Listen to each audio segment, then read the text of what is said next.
A switch. Yeah. The floor's redone too, isn't it? It comes in. Wow, All right, so here we are. We're the first ones at Nick's house. We're visiting Nick for his annual get-together here for the pinball guys. He's going to have a big party later. It's kind of quiet. So we're going to move on over to the North Star. I'm sure Nick's in the general area.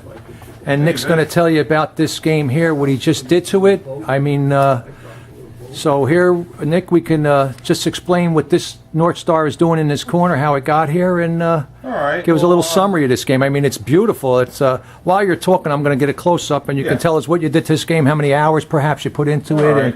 and how long it took you to do it, and what you do to it, you paint it, and new legs, or anything you want to talk about while we just go through this. So this game I acquired off of Gene Harmon, who's a collector up in North Jersey. And this was an export game. It was in France. It came back to the States, and I bought it off Gene Harmon at that point in time. The entire playfield was Mylard, including the launch lane and the arch up top.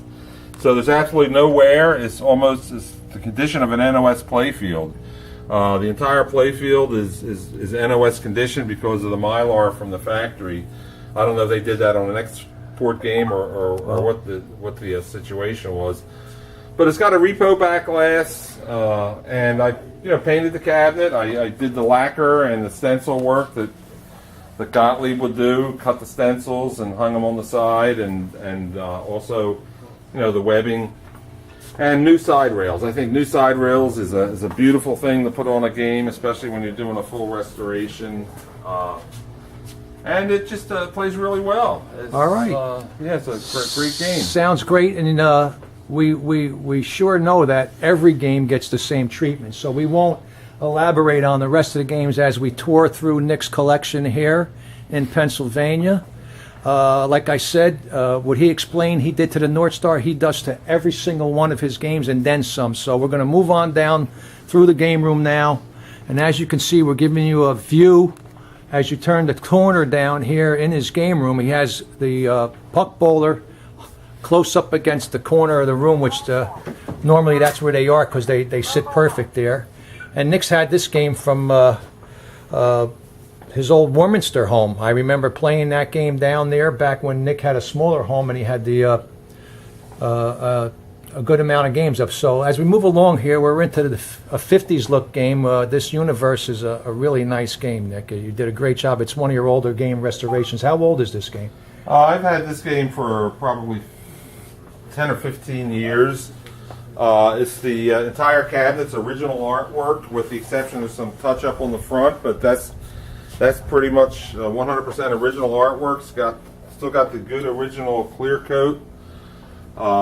Original artwork on the playfield with no touch-ups.